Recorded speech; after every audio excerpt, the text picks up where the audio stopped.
Kemacetan terjadi di jalur wisata Guci di Kabupaten Tegal, Jawa Tengah di momen libur Waisak. Seorang jemaah asal Kabupaten Tegal meninggal dunia di Madinah, Arab Saudi. 900 roller serbu ke Jurnas pelajar.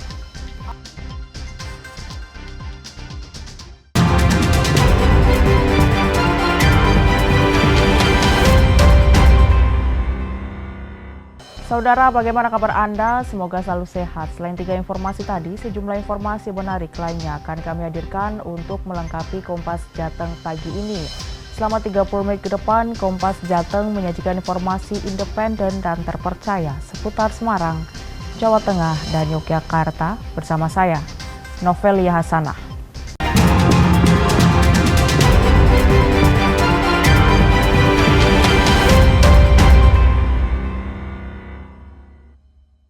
Mengawali Kompas Jateng pagi ini, Saudara, di Vihara Tanah Putih Kota Semarang sejak Senin pagi, umat Buddha berdatangan untuk merayakan Hari Raya Waisak. Meskipun Senin 12 Mei merupakan puncak perayaan Waisak, namun kesederhanaan tetap terlihat di Vihara Tanah Putih Kota Semarang. Ratusan umat Buddha tampak khidmat mengikuti perayaan Hari Raya Waisak 2569 BE 2025 di Vihara Tanah Putih Kota Semarang Senin pagi. Bagi umat Buddha, Trisuci Waisak merupakan momentum penting untuk memperingati 3 peristiwa dalam kehidupan Buddha Gautama, yaitu kelahiran, pencerahan, dan wafat.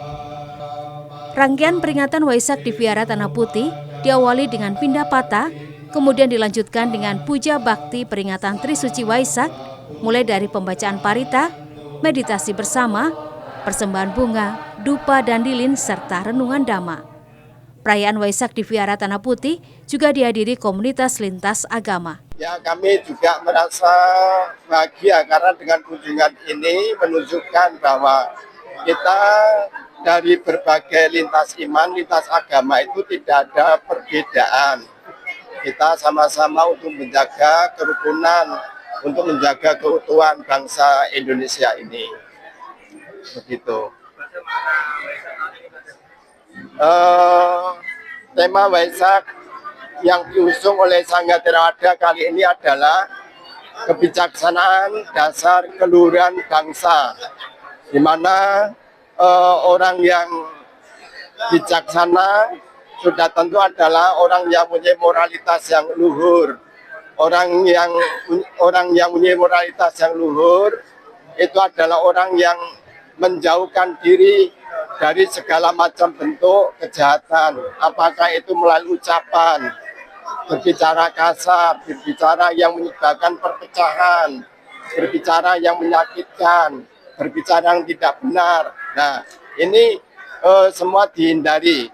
Kemudian melalui jasmani, yaitu tidak melakukan penganiayaan makhluk lain, tidak menyebabkan makhluk lain kehilangan. Sementara itu, Sekjen FKUB seluruh Indonesia Taslim Syahlan mengatakan, kunjungan ini dari berbagai unsur, mulai dari lintas agama hingga penghayat. Kunjungan ini sudah menjadi agenda rutin berkunjung ke agama lain yang merayakan hari besar keagamaan masing-masing. Toleransi yang mereka kembangkan ini merupakan toleransi aktif, tidak hanya saling sapa, namun perbedaan menjadi perekat, bukan penyekat. Konteks dari hari ini kita tunjukkan bahwa toleransi yang kita kembangkan adalah toleransi aktif. Tidak hanya sekedar say hello, tapi kita benar-benar perbedaan ini menjadi potensi untuk di antara kita saling menjadi perekat, bukan jadi penyekat. Diharapkan ke depan kerukunan umat antar beragama terus terjaga. Prahayuda Febrianto, Kompas TV, Semarang, Jawa Tengah. Informasi lainnya, Saudara, kemacetan terjadi di jalur wisata Guci di Kabupaten Tegal, Jawa Tengah di momen libur Waisak. Meningkatnya jumlah kendaraan saat libur Waisak membuat arus lalu lintas tersendat. Kemacetan arus lalu lintas di jalur wisata Guci di Kabupaten Tegal terutama terjadi di jalan sempit, menanjak, dan berkelok. Lalu lintas didominasi mobil pribadi sepeda motor, dan bus pariwisata. Selain itu, antrean panjang terjadi di gerbang pembayaran wisata Guci yang menjadi destinasi wisata favorit warga karena terdapat pemandian air panas alami yang berasal dari mata air Gunung Slamet. Padat ya? Antri? Misalnya. Berapa lama Pak antrinya Pak? Jam setengah ya? 1 jam setengah. Agak macet sedikit. Kenapa Mas macetnya? Nggak tahu. Paling antrian. Antrian ya? Berapa lama Mas? Sekarang 25. Ini dari mana? Sengaja nih libur panjang. Bareng siapa aja Mas? Objek wisata Guci berada di lereng Gunung Slamet yang menyuguhkan pemandangan asri dan udara yang sejuk selalu menjadi tujuan wisata saat libur panjang. Yuli Hardianto, Kompas TV, Tegal, Jawa Tengah. Sementara itu, di masa libur panjang Waisak tahun ini, tingkat hunian hotel di Yogyakarta menurun 10 hingga 20% dibandingkan pada masa libur Waisak tahun lalu. Data dari Perhimpunan Hotel dan Restoran Indonesia PHRI, okupansi hotel di Yogyakarta pada masa libur panjang akhir pekan kali ini berada di kisaran angka 60 hingga 75%. Ketua PHRI DIY Dedi Pranowo menyebut berkurangnya daya beli masyarakat dan menjamurnya kos-kosan harian serta homestay diduga menjadi penyebab turunnya angka okupansi hotel di daerah istimewa Yogyakarta. Menurut Dedi Pranowo, kos-kosan serta homestay yang menerima tamu harian seharusnya juga mendapat perlakuan yang sama dengan hotel dalam hal pembayaran pajak pendapatan daerah. Dibanding tahun lalu, libur Waisak ini turun sekitar 10-20%. Disebabkan apa? Satu, daya beli masyarakat yang turun. Yang kedua, banyaknya homestay, kos-kosan harian, dan juga villa-villa yang mungkin tidak berizin dan tidak membayar pajak, itu yang disedot oleh mereka.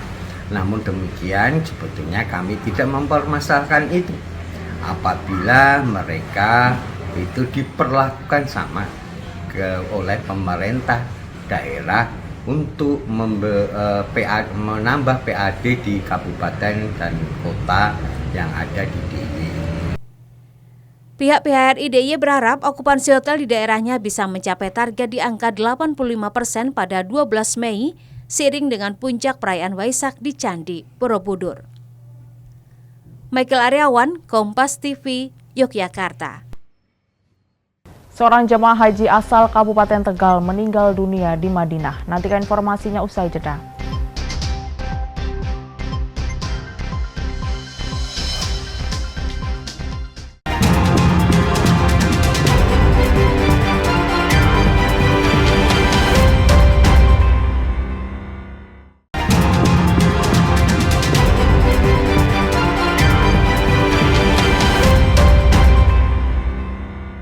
Masih di Kompas Jateng bersama saya, Novelia Hasanah. Satu jamaah haji di Kloter 17, embarkasi Solo meninggal dunia di Madinah, Arab Saudi. Jemaah haji tersebut berusia 65 tahun dan berasal dari Kabupaten Tegal, Jawa Tengah. Kasubag Humas PPIH Embarkasi Solo Gentur Rahma Indriadi menjelaskan, jemaah yang wafat bernama Nur Kusmitro Sudarmo. Jemaah tersebut meninggal dunia karena mengalami serangan jantung saat akan menunaikan sholat Jumat di Madinah, Arab Saudi. Jemaah tersebut saat ini sudah disolatkan dan dimakamkan di Madinah, Arab Saudi. PPIH Embarkasi Solo menyatakan pemerintah akan membadal hajikan almarhum sebelum pelaksanaan wukuf. Dan calon haji yang meninggal akan mendapatkan kembali santunan sejumlah PPIH yang telah disetorkan oleh jemaah haji atau sekitar 55 juta rupiah. Beliau berangkat sendirian dan kronologi wafatnya pada saat beliau akan beribadah sholat Jumat, hari Jumat tanggal 9 itu. Terus pada saat di dekat gate 338 ditemukan oleh petugas dalam kondisi lemah. Terus langsung dibawa oleh petugas ke tempat kesehatan terdekat. ternyata memang semakin lemah, akhirnya terus dibawa ke KKHI Madinah. Sampai di KKHI diupayakan untuk kesehatan, sampai di RPJ juga ternyata tidak bisa diselamatkan. Dan tepat pada pukul 11.30 beliau dinyatakan wafat. Sementara itu hingga Senin pagi menurut data PPIH Embarkasi Solo, ada 3 jemaah calon haji yang saat ini kondisinya sakit dan dirujuk di RSUD Dr. Muwardi Solo. Ketiga jemaah sakit tersebut dari kloter 21, kloter 36, dan kloter 39. Nikolaus Irawan, Kompas TV, Boyolali, Jawa Tengah. Sorotan lainnya, Saudara Gubernur Jawa Tengah Ahmad Lutfi melepas sebanyak 1.200 siswa yang akan mengikuti program pemagangan ke Jepang. Ahmad Lutfi pun mengusulkan adanya mata pelajaran bahasa Jepang di tingkat SMA. Gubernur Jawa Tengah Ahmad Lutfi melepas sebanyak 1.200 siswa yang akan mengikuti program pemagangan ke Jepang. Pelepasan peserta pemagangan ke Jepang juga dihadiri Menteri Ketenagakerjaan Yasirli. Para siswa yang mengikuti pemagangan ke Jepang selama ini dibina oleh Asosiasi Penyelenggara Pemagangan Luar Negeri AP2LN Dewan Pengurus Wilayah 3 Jateng DIY. Gubernur Jawa Tengah Ahmad Lutfi mengatakan peserta yang berangkat magang di Jepang seperti kerja pada umumnya sebab mereka akan diberi honor. Karena dinilai berpotensi magang di Jepang, Gubernur Jawa Tengah Ahmad Lutfi mengusulkan pembelajaran bahasa Jepang disisipkan jadi satu mata pelajaran pilihan pada tingkat SMA SMK kelas 11. Kerja magang di Jepang itu seperti kerja pada umumnya, meskipun mereka sudah digaji berupa honor, tetapi itu merupakan suatu potensi wilayah yang harus kita laksanakan. Magang dilaksanakan antara 1, 2, sampai 3 tahun. Artinya pengetahuan anak-anak kita sudah kita siapkan, itu nanti menjadi juta-juta investasi khususnya wilayah Jawa Tengah untuk di wilayah Jepang. Ke depan kami sudah perintahkan kepada dinas kita terkait untuk menyiapkan diantaranya anak-anak kelas 2 harus diajari bahasa Jepang. Yang perlu dilatih samapta biar patah-patah dia mampu untuk mengikuti kebutuhan-kebutuhan yang di Jepang yang sekarang sudah mempunyai hubungan yang baik dengan wilayah Jawa Tengah. Sementara itu Menteri Ketenagakerjaan Yasirli mendukung penuh program magang di Jepang ini. Mereka akan magang bekerja selama 3 tahun di berbagai sektor seperti perhotelan, perawat, pertanian, dan sektor lainnya. Magang itu dalam konteksnya mereka belajar untuk meningkatkan kompetensi mereka, real, praktek selama 3 tahun. Dan sesudah itu mereka memiliki satu kompetensi, mereka bisa sesudah itu kalaupun mau bekerja atau kemudian kembali ke Indonesia untuk menerapkan atau untuk membangun bangsa ini. Program magang ke Jepang bagi siswa ini bertujuan meningkatkan kompetensi teknis dan soft skill para peserta, termasuk etos kerja, kedisiplinan, tanggung jawab, dan jiwa kewirausahaan. Senat Puji, Kompas TV, Semarang, Jawa Tengah. Masih dari kota Semarang, Saudara, sebanyak 36 museum memamerkan ratusan koleksi kain tradisional dari berbagai daerah di Indonesia. Dalam pameran nasional kain tradisional Nusantara 2025 di Museum Ronggowarsito, Kota Semarang. Ditargetkan sebanyak 6.000 pengunjung menghadiri pameran nasional ini.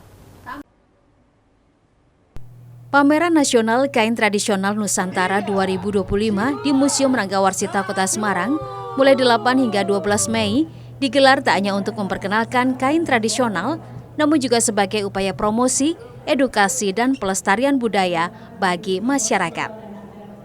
Menteri Kebudayaan Fadlizon mengatakan pameran nasional ini sangat penting untuk menghimpun berbagai kekayaan dan keberagaman wastra atau kain tradisional yang memiliki makna dan simbol tersendiri yang mengacu pada dimensi warna, ukuran, dan bahan di Nusantara. Pameran yang dipamerkan dari berbagai provinsi, dari berbagai daerah, dan merupakan koleksi-koleksi terpilih dari museum masing-masing dipamerkan di satu tempat. Ini adalah satu hal yang cukup langka sebenarnya, karena untuk merawat kain ini juga kan sulit sekali dan mendisplaynya apalagi dengan narasinya menunjukkan bahwa tingkat. Tak hanya memamerkan beragam koleksi terbaik wastra Nusantara, pameran ini juga memberikan ruang bagi pengunjung untuk bisa belajar membatik secara langsung, menyaksikan peragaan busana kreasi wastra Nusantara, dan juga pameran produk UMKM di Jawa Tengah yang bergerak dalam bidang tekstil, khususnya kain batik dan kain tenun. Diharapkan pameran ini dapat meningkatkan eksistensi museum sebagai wisata edukasi yang menarik kepada masyarakat, khususnya generasi muda. Cina Wirana Putri, Kompas TV, Semarang, Jawa Tengah. 900 roller serbu ke Jurnas pelajar. Nantikan informasinya usai jeda.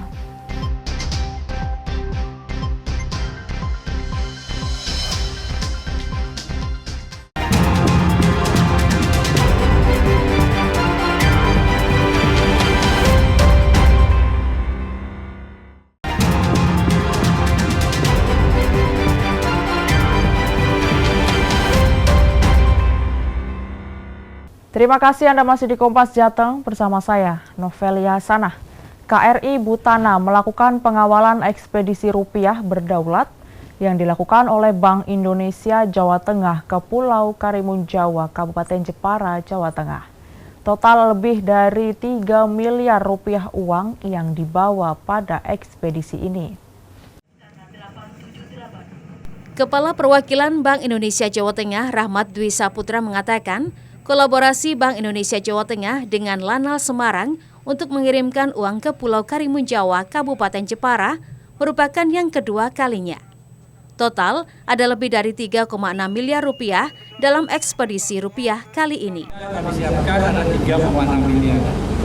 Dan kami ucapkan juga terima kasih kepada Lanal di Jawa Tengah Semarang.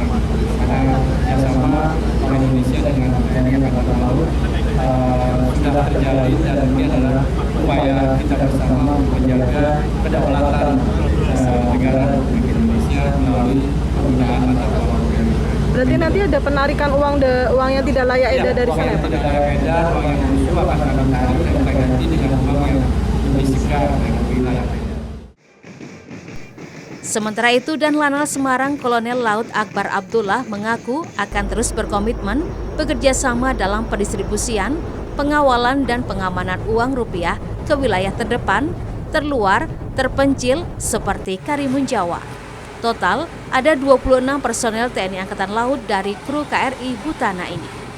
Itu unsur dari Lanal Semarang sendiri itu sebagai asistensi atau pengamanan yang akan membayang-bayangi KRI Butana sampai dengan proses ekspedisi selesai. Ekspedisi sendiri direncanakan 6 sampai 7 hari dengan tujuan dari Jawa dan sekitar. Sekda Provinsi Jawa Tengah Sumarno bilang ekspedisi ini merupakan salah satu bentuk upaya menjaga kedaulatan bangsa, sedangkan letak Karimun Jawa yang sulit sehingga membutuhkan kolaborasi dari berbagai pihak. Adanya rupiah di Karimun Jawa, persatuan dan kesatuan tetap terus terjaga dan mendongkrak perekonomian di Karimun Jawa. Karena di Karimun Jawa ini adalah daerah untuk di Jawa Tengah adalah salah satu daerah yang masih 3T itu dari sisi mungkin terpencil karena aksesnya agak susah di sana. Karena rupiah ini adalah bagian dari simbol kedaulatan bangsa, sehingga tentu saja di semua daerah rupiah harus tersedia di sana.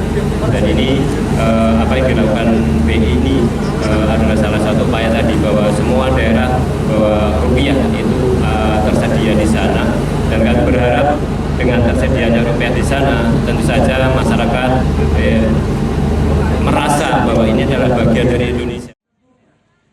Tujuan pengiriman uang ini untuk menjaga kelayakan edar rupiah di sejumlah pulau di Karimun Jawa tersebut, sebab akses menuju ke Pulau Karimun Jawa juga masih terbatas. Selain itu juga untuk meningkatkan penggunaan uang elektronik di Pulau Karimun Jawa dan melakukan penarikan uang rupiah yang sudah tidak layak edar. Prahayuda Febrianto, Kompas TV, Semarang, Jawa Tengah. Kita beralih ke berita olahraga, saudara. Hampir 900 pebalap sepatu roda atau roller menyerbu lintasan Jatidiri, Kota Semarang. Mereka bersaing dalam Kejurnas Pelajar Sepatu Roda. Ratusan pelajar ini bersaing menjadi yang terdepan di lintasan sepatu roda Jatidiri, Kota Semarang. Para peserta ini dari klub sepatu roda yang tersebar di sejumlah wilayah Indonesia, bahkan ada peserta satu tim dari India. Ketua Panitia Balap Sepatu Roda bertajuk Camp of Camp, Liliani Pitarto mengaku kaget dengan antusiasme peserta sebab dari target hanya 600 peserta, membludak hingga 896 roller atau atlet balap sepatu roda. Mereka tersebar dari berbagai wilayah Indonesia seperti seluruh Pulau Jawa, Lombok, Palembang, Jambi, Kalimantan, bahkan ada satu tim dari negara India. Di target kami sebetulnya kemarin itu hanya sekitar 600-an atlet ya, karena kebetulan memang ada yang ujian, kemudian habis lebaran itu alasannya banyak klub-klub yang masih vakum belum latihan. Tapi puji Tuhan ini bisa menjadi satu kebanggaan bagi kami. Ternyata yang mendaftar ada 896 atlet dari berbagai daerah, yaitu dari semua di Pulau Jawa, semua ada perwakilannya, Jawa Tengah, DIY, Jawa Barat, Jawa Timur, semuanya ada perwakilan. Sementara itu, Kabid Keolahragaan Disporapar Jawa Tengah Suci Baskorowati mengakui saat ini masih minim fasilitas berlatih seperti venue lintasan sepatu roda. Namun ini menjadi tantangan baginya ke depan dengan keterbatasan yang ada. Harapan ke depan akan lebih banyak muncul atlet-atlet nasional, internasional dari Jawa Tengah khususnya dan dari Indonesia pada umumnya untuk cabang olahraga sepatu roda ya, karena kita tahu semua cabur sepatu roda ini tidak masuk ke dalam the bond. Jadi kami berharap suatu saat ini sepatu roda bisa membuktikan bahwa sepatu roda pun bisa berprestasi di kancah internasional. Tujuan gelaran ini tak hanya untuk pembinaan atlet sejak dini, sehingga kategori dibagi menjadi pemula, standar, speed, dan umum, namun juga akan lebih banyak atlet di tingkat Jawa Tengah maupun nasional. Prayuda Febrianto, Kompas TV, Semarang, Jawa Tengah. Masih di berita olahraga, saudara, sebanyak 14 tim tingkat kecamatan ramaikan kejuaraan tenis beregu antar klub sekota Semarang. Kejuaraan tenis beregu ini diikuti 9 klub terdiri dari 14 tim untuk bertanding dalam kejuaraan tingkat kota Semarang. Pertandingan ini digelar di lapangan tenis Wahyu Temurun, Tlogosari, Kota Semarang, yang dibuka langsung oleh Ketua Umum Pertonsi Kota Semarang, Nunung Srianto. Kegiatan positif ini digelar untuk mengisi libur panjang Hari Raya Waisak, sekaligus sebagai ajang silaturahmi para pecinta olahraga tenis yang kini semakin dikenal. Ketua Umum Persatuan Tenis Indonesia Pertonsi Kota Semarang, Nunung Srianto menegaskan, ajang kejuaraan ini sebagai wadah bagi pecinta tenis untuk mengukir prestasi.